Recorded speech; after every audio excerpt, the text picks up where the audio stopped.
cappuccina, cappuccina. Malayalam language spa mockumentary type humour emotion கலந்து present பண்ணியிருக்காங்க. So explore the darkest side of spa workers அப்படின்னு சொல்லலாம். அதாவது சினிமாக்கள் உள்ள கிராமர்ஸை பிரேக் பண்ணி அவுட் ஆஃப் த பாக்ஸ் வந்திருக்க படம் எனக்கு பர்சனலாக ரொம்ப பிடிச்சிருந்தது. ரீஜினல் மூவிஸ் அதிகமாக பண்ணுறதுல காரணம் அதுக்கு நிறைய சேனல்ஸ் இருக்குது, நம்ம அதை ரிப்பீட் பண்ண வேணான்ற ஒரு காரணம் தான். பட் இந்த படம் எனக்கு பர்சனலாக ரொம்ப பிடிச்சிருந்தது. ஸ்பா அப்படின்ற வேலை கேட்டால் பீப்புளோட மைண்டில் டூ டைப்ஸ் ஆஃப் ரியாக்ஷன்ஸ் வருது. First, spa means relaxation, peace, stress relief. Daily life ப்ரெஷர்ல டயர்டான பாடிக்கும் மைண்டுக்கும் ஒரு healing space. So another side, same word same place but different perception. இந்த சொசைட்டியோட டவுட்ஸ், ரூமர்ஸோட ஷேடோஸ், மிஸ் அண்டர்ஸ்டாண்டிங்கோட வெயிட்ஸ். ஸ்பா இதனால ஸ்பா அப்படின்றது ஒரு வெல்னஸ் பிளேஸா இருந்தாலும் பீப்புளோட மைண்ட்ல ஒரு பிக்கஸ்ட் கொஸ்டின் மார்க்கா மாறிடுச்சு. Spa is not about luxury. It is about loneliness finding comfort, stress finding silence, and human mind finding peace. So இதை பற்றியெல்லாம் தான் அங்கே ஒர்க் பண்ணுற அந்த விமன்ஸ் அவங்க என்னென்ன மாதிரி ஸ்ட்ரகிள்ஸை ஃபேஸ் பண்ணுறாங்க, அவங்களோட ட்ராமாஸ் என்ன, அவங்களோட சோகங்கள் என்ன. ஸோ இந்த மாதிரி இந்த சினிமாட்டிக் அந்த பேட்டர்ன்லேயே செட் ஆகாத ஒரு ஸ்டோரியை எடுத்து போல்டா, யுனிக்கா, ஃபன்னா அதோட நரேட்டிவை கொடுத்துருக்காரு.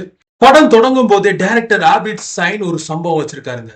சித்தார்த் பரதன் ஒரு டைரக்டர் ஒரு ஸ்பா எம்ப்ளாய் கிட்ட உன் லைஃப்ல இருக்கிற சோக கதை, ட்ராமாஸ் எல்லாம் சொல்லு, அப்பதான் செட்டப், கான்ஃபிளிக், ரெசல்யூஷன் ஒரு 3 ஆக்ட் ஸ்ட்ரக்சர் படம் எடுக்க முடியும்னு சீன் போடுறாரு. அதுக்கு அந்த பொண்ணு ஏன் கான்ஃபிளிக்ட் இல்லாம படம் எடுக்க முடியாதான்னு ஒரு கேள்வி கேட்டா பாரு, அதான் மேட்ரே. ஸோ பிளான் புரியுதா உங்களுக்கு? ஆக்சுவலி அந்த டயலாக் மூலமா டைரக்டர் ஆபிட் சைன் நமக்கு ஒரு ஹிண்ட், அதாவது ஆடியன்ஸ்க்கு கொடுக்குறாரு. இந்த படத்துல ஸ்ட்ரக்சர், கிராமர் எல்லாம் எக்ஸ்பெக்ட் பண்ணாதீங்க, இது வேற மாதிரி. சொசைட்டிக்கு ஒரு ஸ்பா. இந்த படம் நம்ம ஊர்ல இருக்கிற அந்த ஃபேக் மொராலிட்டி, அந்த ஸ்பா மேல வெளிவேசம்னு ஒன்று இருக்கு இல்லையா, அதுல அடிக்கிற ஒரு செம சட்டையர் ஆந்தாலஜி வைப் இருக்கு. பட் கன்ஃபியூஷனும் இருக்கு. ஒரு ட்ராக்ல ஹியூமரும் எமோஷன்ஸ் எல்லாம் ஒர்க் ஆகி நமக்கு ஒரு கனெக்ஷனை கொடுத்தாலும் எல்லாத்தையும் எப்படி முடிக்கணும்னு தெரியாம கிளைமேக்ஸ்ல நம்ம டைரக்டர் கொஞ்சம் கன்ஃபியூஸ் ஆகிட்டாருன்னு நல்லாவே தெரியுது. இந்த ஸ்பா ஸ்ட்ரக்சர் இல்லாத ஒரு ஃப்ரீ ஃப்ளோ ட்ரீட்மெண்ட் தான். ஹியூமர்ல ஸ்கோர் பண்ணாலும் ஃபினிஷிங் டச் கொடுக்கறதுல சைனேட்டன் கொஞ்சம் தடுமாறி தான் போயிருக்காரு. Spa is a bold and fun adult humor entertainer that completely thrives on its witty conversation and situational comedy. This is not your usual story. இது ஒரு ஸ்பாவோட இன்சைட் வேர்ல்ட மாக்குமெண்ட்ரி ஸ்டைல்ல எக்ஸ்ப்ளோர் பண்ற ஒரு யூனிக்கான experience. Director Abid Sain deserves huge appreciation for choosing such a rarely explored subject in Malayalam cinema.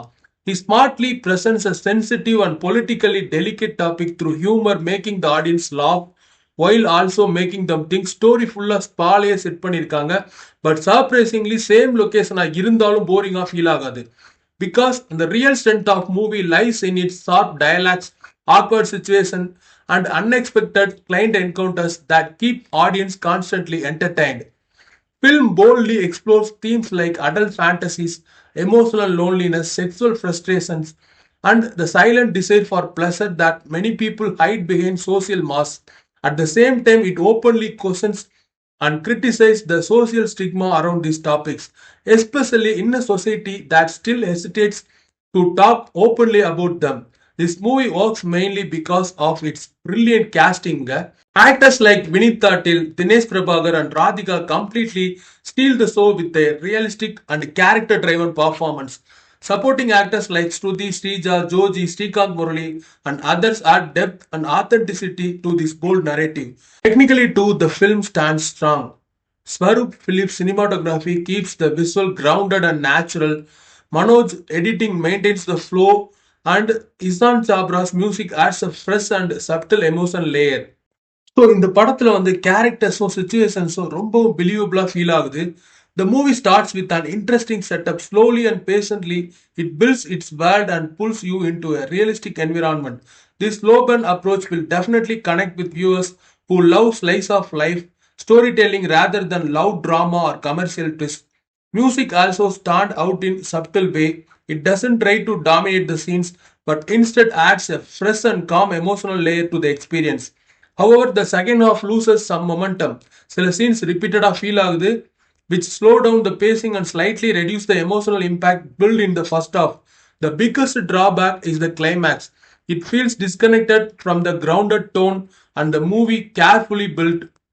That ending does not fully deliver the emotional payoff expected from such a realistic journey.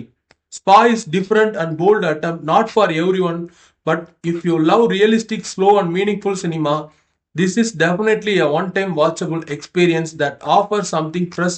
So இந்த படத்தோட என்னோட கருத்துக்கள், அதாவது positives and negatives ரெண்டுமே சொல்லியிருக்கேன். But இருந்தாலும் ஒரு fresh content Malayalam சினிமாவில் உங்களுக்கு பிடிக்கும் அப்படின்னா கண்டிப்பாக இந்த படத்தை ஒன் டைம் நீங்கள் ட்ரை பண்ணலாம். ஸோ தேங்க்ஸ் ஃபார் வாட்சிங், சப்ஸ்கிரைப் அவர் சேனல்.